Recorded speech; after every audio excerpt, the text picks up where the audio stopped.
नमस्कार। राज्यों की जंग में आपका स्वागत है। मैं हूं अखिलेश शर्मा।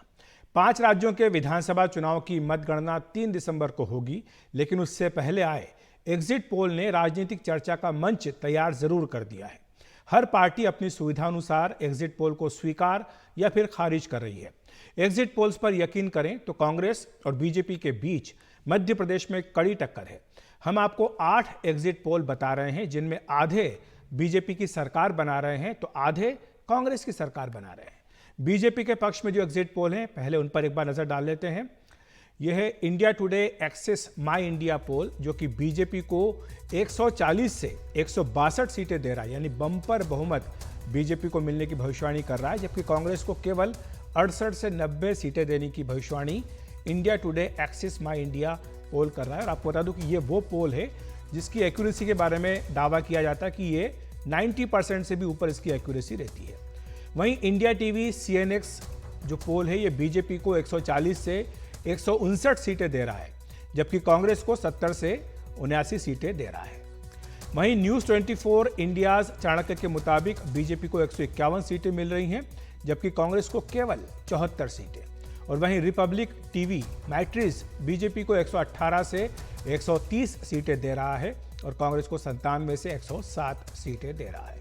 वहीं कांग्रेस के पक्ष में भी कुछ एग्जिट पोल आए हैं जो ये दावा कर रहे हैं कि कांग्रेस बीजेपी से आगे रहेगी मध्य प्रदेश में। दैनिक भास्कर ने कहा है कि बीजेपी को मध्य प्रदेश में 230 में से 95 से 115 सीटें मिल सकती हैं, जबकि कांग्रेस को 105 से 120, वहां 116 का बहुमत का आंकड़ा है, यानी भास्कर के हिसाब से कांग्रेस वहां पर सरकार बना सकती है।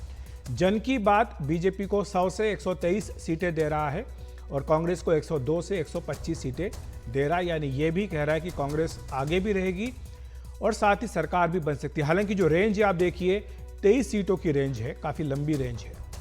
टाइम्स नाउ और ETG बीजेपी को 105 से 117 सीटें दे रहा है, जबकि कांग्रेस को 109 से 125 सीटें दे रहा है। यहाँ पर भी करीब 12 सीटों की रेंज दी गई है। TV9 भारतवर्ष पोलस्टार के मुताबिक बीजेपी को 106 से 116 सीटें मिल सकती हैं, जबकि कांग्रेस को 111 से 121 सीटें मिल सकती हैं। तो ये वो पोल्स हैं 4 जो कि कांग्रेस पार्टी की सरकार बनने की भविष्यवाणी कर रहे हैं, और जो पहले 4 थे वो बीजेपी को बम्पर बहुमत मिलने की भविष्यवाणी कर रहे हैं। तो जहां शिवराज सिंह चौहान को उम्मीद है कि भारी बहुमत से बीजेपी वापसी करेगी, वहीं कमलनाथ का कहना है कि बीजेपी झूठा माहौल दिखाकर कांग्रेस के कार्यकर्ताओं का मनोबल तोड़ने की कोशिश कर रही है। आइए दोनों को सुन लेते हैं। हमारे सभी कार्यकर्ताओं का अनथक परिश्रम और जनता का प्यार और आशीर्वाद, केंद्र की योजनाएं भी, चाहे वो PM गरीब कल्याण योजना हो या PM किसान सम्मान निधि हो, PM आवास योजना हो या फिर मध्य प्रदेश की सरकार की योजनाएं, चाहे वो लाडली बहना हो या अन्य बहुत सी योजनाएं, ये उन्हीं को ढंग से नीचे पहुंचाने का परिणाम है कि भारतीय जनता पार्टी फिर शानदार बहुमत प्राप्त करने जा रही है। भाजपा चुनाव हार चुकी है। कुछ एग्जिट पोल जानबूझकर इसलिए बनाए गए हैं कि कांग्रेस कार्यकर्ता निराश हों और झूठा माहौल दिखाकर अधिकारियों पर दबाव बनाया जाए। हम सब जीत के लिए तैयार हैं, हम सब एकजुट हैं।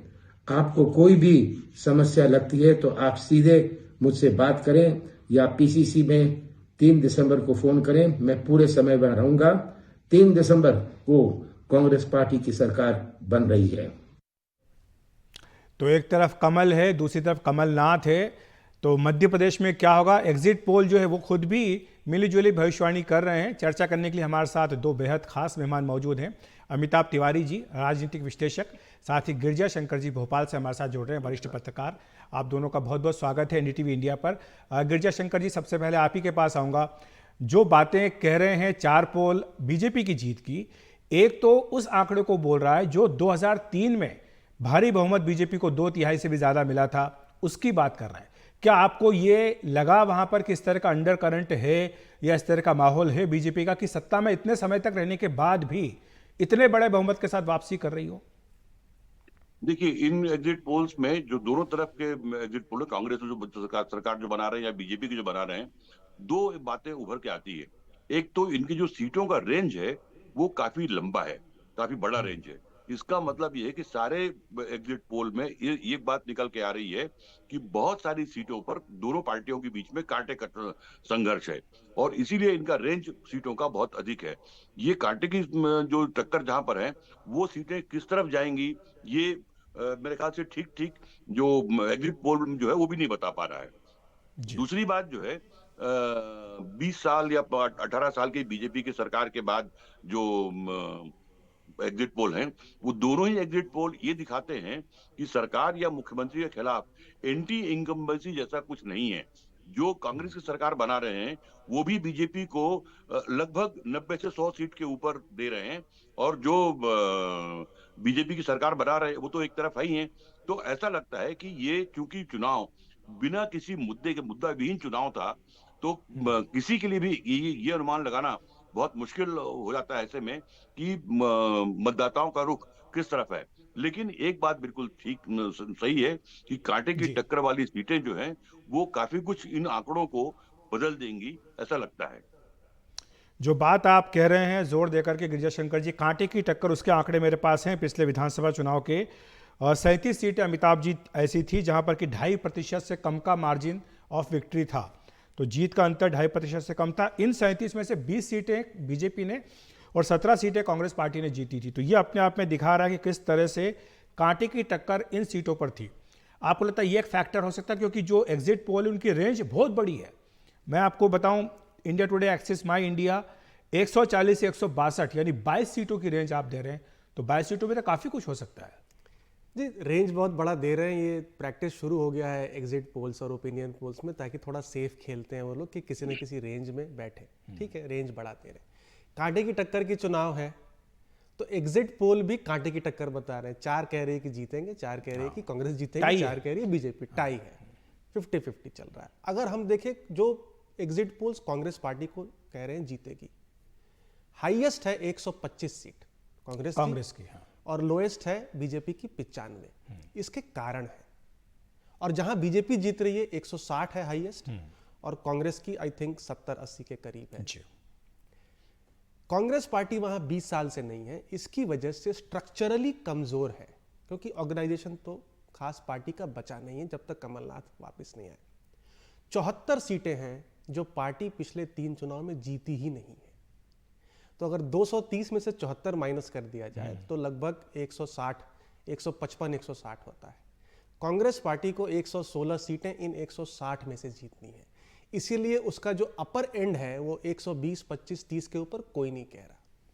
अब आ जाते हैं कि भाई बीजेपी कैसे 150 या 160, ये आउटलायर है। आउटलायर है। कभी ये 2003 का मैंने खुद वो चुनाव देखा है, जब बिजली, सड़क, पानी का मुद्दा, श्रीमान बंटाधार का मुद्दा और दिग्विजय सिंह की 10 साल की एंटी इनकम्बेंसी, उसके बाद इस तरह का माहौल बना था। करेक्ट। तो अगर ये आ जाता है तो ऑफ कोर्स एक प्रो इनकम्बेंसी वोट है, इसको एंटी इनकम्बेंसी तो मान नहीं सकते। अब 4-5 फैक्टर हैं। सबसे इंपॉर्टेंट फैक्टर है महिला फैक्टर। अब एक्सिस माई इंडिया जो बोल रहा है कि 160 सीटें आएंगी, वो 6% वोट शेयर की लीड बता रहा है भाजपा को, और महिलाओं में 10% की लीड बता रहा है ओवरऑल। तो 10% की लीड और आबादी आधी यानी 5% की लीड तो महिलाओं की वजह से ही भाजपा को आ रही है। इसका मतलब है कि लाडली बहना योजना। पर क्या ये बहुत सरलीकरण नहीं है? मैं एक बार गिरिजा शंकर जी के पास जाना चाहूँगा, आपने जो फैक्टर बताया उस पर चर्चा करेंगे। गिरिजा शंकर जी, क्या ये बहुत ज़्यादा सरलीकरण नहीं है चुनाव का कि ये एक कह दिया जाए कि एक योजना आई कि 1250 रुपया महीना 1 करोड़ से भी अधिक जो महिलाएं हैं उनके खातों में पहुंच जाएगा, और इसके चलते ऐसा माहौल बना कि बीजेपी को छप्पर फाड़ बहुमत जो है मिलने जा रहा है?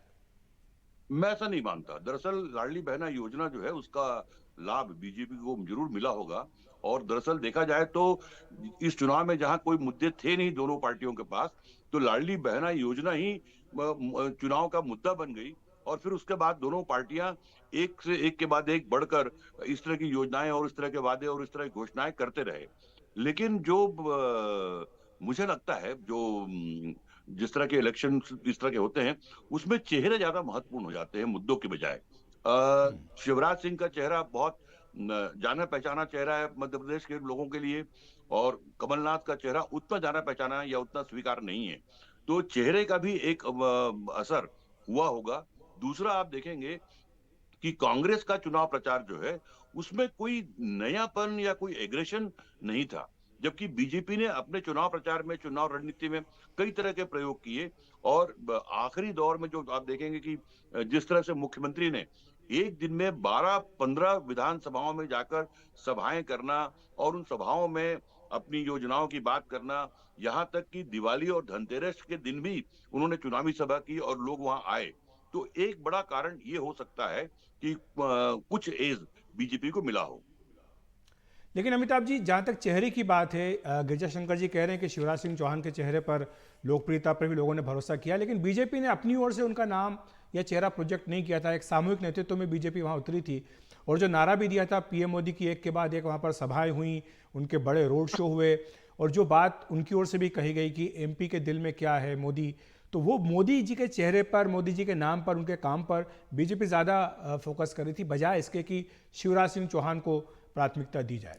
देखिए, एक इसमें पॉलिटिकल एंगल भी है ऑफ कोर्स, कि अगर शिवराज सिंह चौहान ये चुनाव अपनी लीडरशिप में सीएम रहते हुए जिता देते तो पोस्ट मोदी एरा उनकी दावेदारी प्राइम मिनिस्टर के चेहरे पोस्ट पे सबसे मजबूत होती। पहली बात। दूसरी बात, शुरू में बीजेपी को भी लगा कि कंबाइंड लीडरशिप के मॉडल पर यह चुनाव जीता जा सकता है, लेकिन तीसरी और चौथी लिस्ट में जो एमएलएस को पिछली बार रिटायर कर दिया गया था, वो उन एमएलएस को शिवराज जी ने टिकट दिलाया, क्योंकि शिवराज जी ने अपने नाम पे पूरा ये चुनाव कर लिया। अब चेहरों की बात कर रहे थे गिरिजा शंकर जी, 28% लोग भाजपा को वोट कर रहे हैं क्योंकि वो किसी न किसी स्कीम के लाभार्थी हैं। 14% लोग शिवराज जी के कारण वोट कर रहे हैं एक्सिस माई इंडिया के अनुसार, और 7% लोग मोदी जी के कारण वोट कर रहे हैं। 50% लोग जो बीजेपी को वोट कर रहे हैं वो सिर्फ इन 3 कारणों की वजह से कर रहे हैं, लाभार्थी, शिवराज, मोदी। तो इसका मतलब तो यही है कि मोदी से भी बड़ा चेहरा आज, क्योंकि विधानसभा राज्य का चुनाव है, विधानसभा का चुनाव है, और लेकिन ये जरूर बताता है कि कोई भी और बीजेपी का चेहरा कहीं भी रेस में नहीं था। That is number 1। दूसरा, कांग्रेस ने इसको एक चेहरा बनाम चेहरा लड़ाई लड़ा दिया। अब जहां एक पॉपुलर लीडर है शिवराज सिंह चौहान, ऐसा नहीं है कि सिर्फ लाडली बहना योजना की वजह से उनकी पॉपुलैरिटी महिलाओं में है, लाडली लक्ष्मी इससे भी बड़ी योजना, सुपर हिट योजना रह चुकी है, और बहुत सारे योजनाएं, लेकिन उन्होंने इसको बना दिया personality contest. Kamalnath is not a mass leader, ठीक है, कमलनाथ मास लीडर नहीं है, ऑर्गेनाइजेशनल लीडर है, उनको भिड़ा दिया आपने शिवराज के खिलाफ, और लोकल इश्यूज, लोकल मुद्दों से आपका ध्यान हट गया, क्योंकि आप हनुमान भक्त, कमलनाथ वर्सेस शिवराज, ये पूरा डाइवर्ट हो गया चुनाव कांग्रेस की तरफ से। जाते जाते गिरिजा शंकर जी के पास आना चाहूंगा। तो गिरिजा शंकर जी, अगर एग्जिट पोल, ये जो 4 हैं जो कह रहे हैं कि बीजेपी की सरकार बन सकती है, और जो 4 कह रहे हैं कि नहीं बनेगी, वो भी कह रहे हैं कि 90 से 100 के बीच बीजेपी की सीटें आएगी, 100 से भी ज़्यादा सीटें आ सकती है, अगर मान लीजिए बीजेपी के पक्ष में ये परिणाम आता है, तो क्या ये मान करके चला जाए कि मध्य प्रदेश जो है वो दूसरा गुजरात बन गया है बीजेपी के लिए? लगभग जो गुजरात को रिपीट करता हुआ तो दिख ही रहा है, क्योंकि मध्य प्रदेश में इतने लंबे समय तक सरकार बीजेपी की रहे, और उसमें भी एक बड़ा वक्त, लगभग 17 साल एक ही मुख्यमंत्री, एक ही चेहरे पर सरकार चले, और उसके बाद यदि एंटी इनकम्बेंसी किसी भी सर्वे में या सर्वे के पहले जो ओपिनियन पोल हुए उसमें कहीं दिखा नहीं, और मुख्यमंत्री के लिए सबसे ज्यादा पसंद किया जाने वाला चेहरा जो है वो शिवराज सिंह बने हुए हैं, तो जाहिर है कि ये बहुत बड़ी बात है बीजेपी और शिवराज सिंह चौहान के लिए मध्य प्रदेश में। शुक्रिया आपका गिरिजा शंकर जी और अमिताभ जी हमारे साथ जुड़ने के लिए। जाहिर सी बात है कि ये तो राइडर कहना ही होगा कि 3 तारीख का इंतजार करना होगा, क्योंकि जो एग्जिट पोल है उनकी भी राय बटी हुई है, टाई है, 4-4 हैं, तो इसलिए देखना होगा कि 3 तारीख को क्या फैसला जनता देती है। फिलहाल एक ब्रेक ले रहे हैं राज्यों की जंग में, और बाद में बताएंगे आपको कि आगे तेलंगाना के जो एग्जिट पोल आज आ रहे हैं उनमें क्या तस्वीर बनती दिख रही है।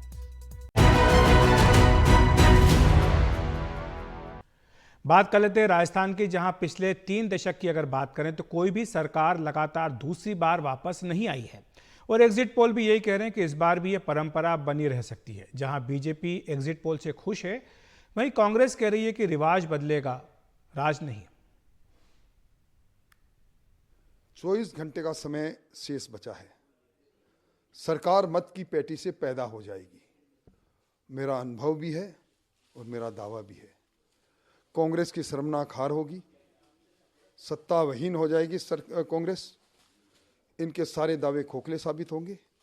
भारतीय जनता पार्टी दुनिया के सबसे लोकप्रिय नेता नरेंद्र मोदी जी के नेतृत्व में यहाँ जन आकांक्षाओं के अनुरूप सरकार बनाएगी।